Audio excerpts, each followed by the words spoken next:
You ready? Yeah. Good evening, ladies and gentlemen. I'm Pat Ogle, and welcome to another edition of Point of View. And of course, we're going to debate tonight, or I would say debate, we're just going to discuss, because actually there's a few things we do agree on, very few, but there are a few. And I have with me, of course, my friend Carl Snowden, and we're going to talk politics, national, state, local, you know, whatever moves us forward, however we seem to want to go. This is right before Christmas. This is right after Obama's speech to West Point, now known as the dullest speech ever made.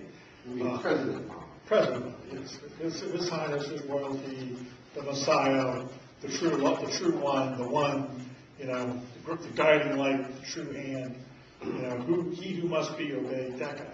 Right? Did you see the speech? Yes.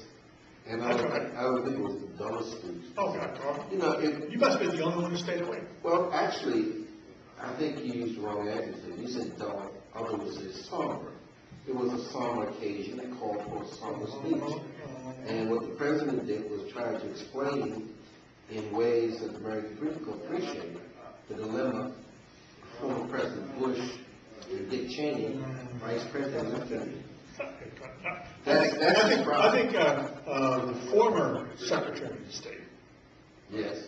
came back and said, no one under his watch, when he was Secretary of State, no commander in Afghanistan ever requested troops, nor if they did, were they ever denied troops.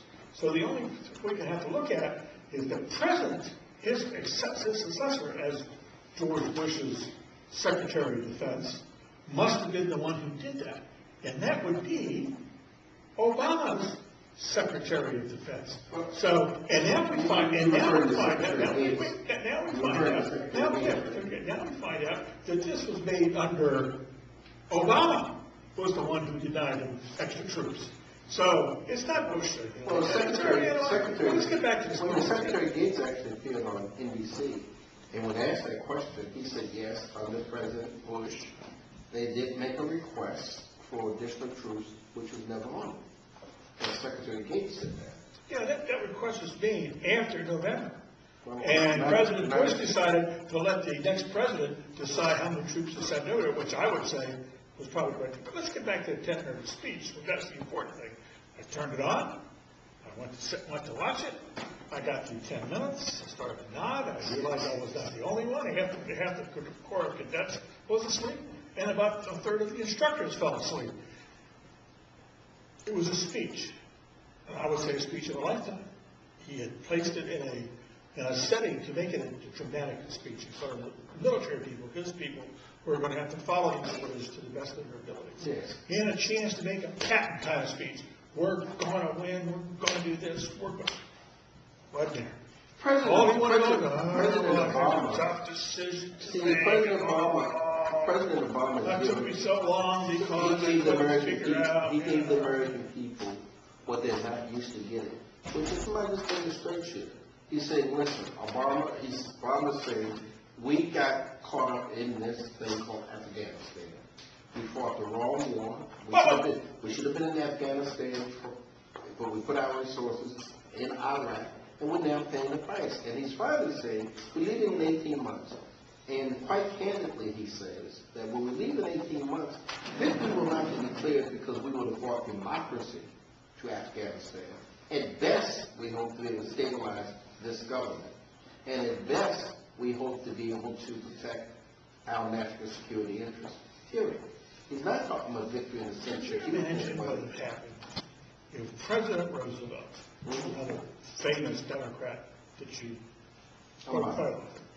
had told the American people on December the 8th that not only will this day live in infamy, but if we don't get this done in the next 2 years, we're coming home. What would the people have said to that? Well, you know, Pat, the difference between President Franklin Delano Roosevelt and President Barack Obama is 40, 50 years. I mean, we're living in a different era, a different time. What is victory? Is victory blowing up Afghanistan so there's not a living soul left? Of course not. Nobody would think that in the modern day and age we can afford to do that. So we've got a bad situation that President Obama has inherited. What do you do? What is victory, by the way? When you ask people on the right, what do they consider victory to be? They say, well, we want to send all the troops in, and we want to occupy Afghanistan. Okay, for how long? 20 years, 30 years, 40 years, 50 years? We want to occupy it as long as we occupy Korea? I mean, Germany? I mean, is that what's going Germany? Is that what we want to do? Still in Germany? But I don't think the American people want to. We're in Germany. Why? You've been in Germany for almost 70 years. Why? To begin to defend the European countries against the threat of communism. So you're saying that we shouldn't be in Afghanistan to defend America from the threat of Islamic fascism? I'm saying that nobody in their right mind, including the most right-wing extremists, believe that the way you win the hearts and minds of any people is to subjugate them, dominate them, oppress them, and occupy their country. You're not going to win the war. That's a simple thing. Occupied Germany. I don't think they were. I don't think. Well, first of all, Germany would not consider itself being occupied, my friend. What Germany would tell you is that the United States is an ally. They voluntarily have them as part of NATO. I don't think they volunteered to have them in 1945. We're not talking about 1945. We're talking about the present. No, I'm talking about when we came into Germany in 1945, we came in as occupiers, as conquerors, and we stayed on as occupiers for 15 years. Do you really believe that the way to win the war in Afghanistan is that? I mean, you must know this. You read some history. Nobody, no nation. The Russians went into Afghanistan and they got their butt kicked, not once but twice. Nobody has ever gone into, no nation has ever gone into Afghanistan. Why? Because first of all, Afghanistan is not a country like you and I think of it, where you got a parliament and you got a Congress.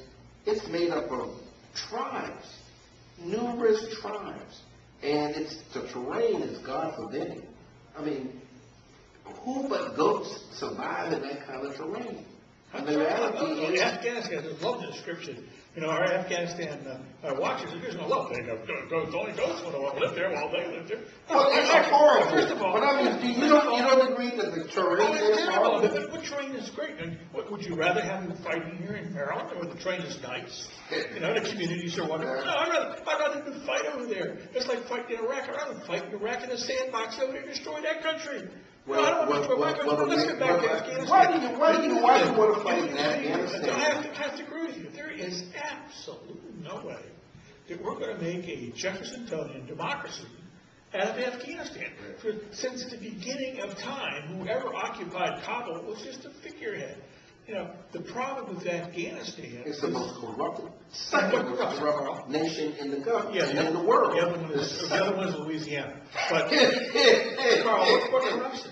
What makes it so corrupt? What makes it corrupt is the drug. They've got a drug. Drugs. They've got a drug citadel there that's just incredible. They've been able to. In fact, I saw on NBC News this morning that we've spent millions of dollars, the United States government spent millions of dollars, that's been siphoned off by so-called governmental representatives. You know, the president's brother was involved in illicit drug distribution. Carl, everybody in that country is involved in illicit drug distribution. And the CIA was working with them. Everybody. I mean, that's the